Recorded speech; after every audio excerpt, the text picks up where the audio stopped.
Selamat malam untuk teman-teman semua, dan saya mengucapkan terima kasih secara khusus untuk Bapak dosen Pak Wahyu Hari Haji. Eh, saya mengucapkan terima kasih untuk kesempatannya, dan pada kesempatan kali ini saya ingin mempresentasikan hasil manajemen proyek saya di Mighty Minds Preschool dengan judul Sistem Manajemen Inventory berbasis website. Perkenalkan, saya Aldo Rianto Susilo dengan NIM 41122126. Izin untuk mempresentasikan hasil laporan proyek. Latar belakang dari proyek ini adalah proyek ini bertujuan untuk mengembangkan sistem di MyDemand Preschool, di mana saat ini masih menggunakan sistem manual untuk sistem manajemen inventory dan pencatatan serta pencatatan dan peminjaman barang serta pengembalian barang. Sehingga perlu adanya update menggunakan sistem berbasis website untuk mengelola peminjaman dan pengembalian barang. Tentang perusahaan, My Demands Preschool berdiri sejak tahun 2012 yang dimulai dari cabang Menteng, Hang Tuah, dan Kemang. Kemudian pada tahun 2023, My Demands Preschool juga menambah cabang di Surabaya. Dan Mighty Minds bertujuan untuk menumbuhkan keaktifan dan semangat dari para anak-anak balita dengan menggunakan pelajaran kreatif serta mengajak anak-anak untuk memulai interaksi dengan lingkungan sekitar dan sosial dengan menggunakan kurikulum yang berupa pengajaran bentuk permainan kreatif dan permainan untuk menstimulasi sensorik dan motorik dari anak. Maka Mighty Minds perlu menyediakan permainan seperti Lego, puzzle, pencocokan bentuk, seperti angka, abjad, boneka, dan permainan lainnya agar anak-anak dapat belajar sambil bermain. Dan hingga sekarang sudah 11 angkatan yang sudah melewati tahapan prasekolah. Terdapat kelas infant, toddler, nursery, dan kindergarten. Nah, kemudian ruang lingkup proyek cakupannya adalah manajemen data pengguna, manajemen data peminjaman dan pengembalian, manajemen data barang, sistem berbasis website, dan dokumentasi barang. Yang tidak termasuk dalam ruang lingkup proyek adalah pengelolaan keuangan, absensi, manajemen kelas, atau permintaan sistem di luar proyek ini. Kemudian model SDLC-nya, model pengembangan yang digunakan dalam proyek ini adalah model waterfall, dan model ini dipilih karena tahapan pengembangan proyek sudah dapat ditentukan sejak awal secara sistematis dan kebutuhan sistem cenderung stabil.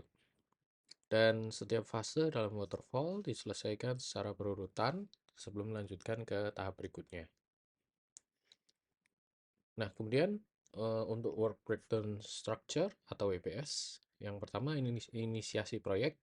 Jadi di sini penentuan ruang lingkup, identifikasi kebutuhan pengguna, kemudian lanjut ke analisis kebutuhan, wawancara dengan pengguna, dokumentasi kebutuhan sistem, kemudian desain sistem, yaitu desain database, desain UI UX, dan diagram alur sistem, kemudian implementasi, yaitu pengembangan front-end, back-end, dan integrasi dengan database. Kemudian masuk ke tahapan pengujian, yaitu uji fungsionalitas sistem, serta perbaikan bug. Kemudian tahap selanjutnya ada deployment dan evaluasi. Jadi di sini instalasi sistem, dokumentasi, dan pelatihan pengguna. Kemudian dilanjut penutupan proyek, yaitu evaluasi akhir, laporan proyek, dan penyerahan sistem. Nah, ini adalah jadwal proyek, yaitu inisiasi proyek pada 14 Maret sampai 20 Maret, analisis kebutuhan 21 Maret sampai 27 Maret. Kemudian desain sistem 28 Maret sampai 7 April, implementasi sistem 8 April sampai 5 Mei, pengujian 6 Mei sampai 12 Mei, deployment 13 Mei sampai 23 Mei. Kemudian penyusunan laporan proyek 24 Mei sampai 31 Mei. Ini pada tahun 2025 ya. Nah, ini kemudian budget untuk estimasi biaya menggunakan bottom up estimation. Dapat dilihat di sini, subtotalnya 7 juta dengan cadangan anggaran 10%, yaitu 700.000, sehingga total estimasi biaya 7.700.000.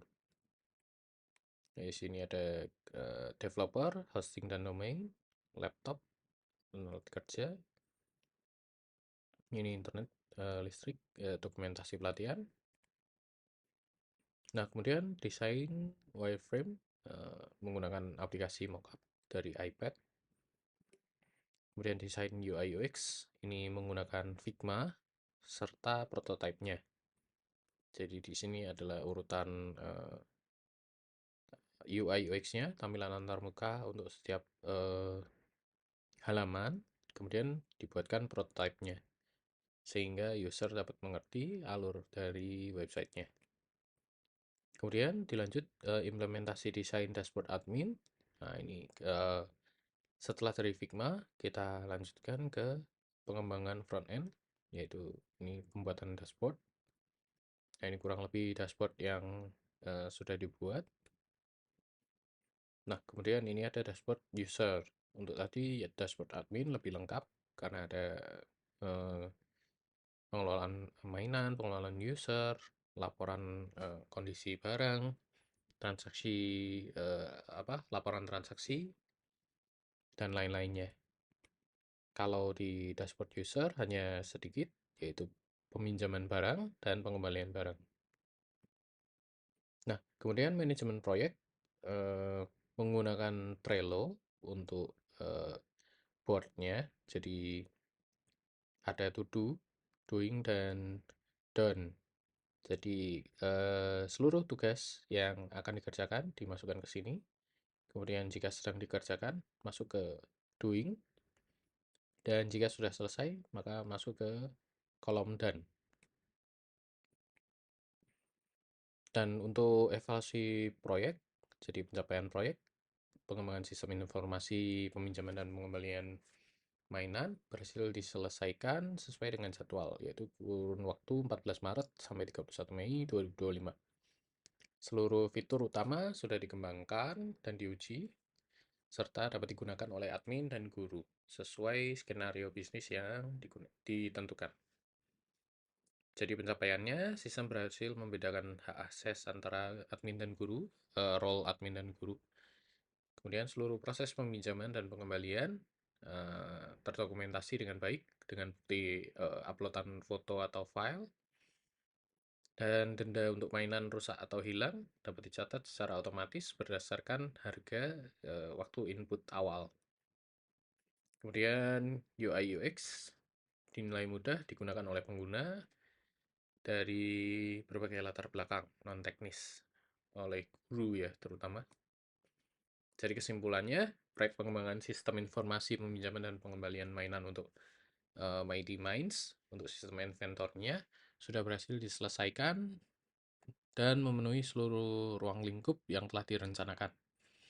Sistem ini memberikan solusi digital yang efisien dalam mengelola peminjaman serta pengembalian barang atau mainan oleh guru, termasuk dokumentasi kondisi mainan dan catatan denda jika terjadi kerusakan atau kehilangan. Hal ini adalah untuk mengurangi terjadinya miskomunikasi antara admin dengan guru.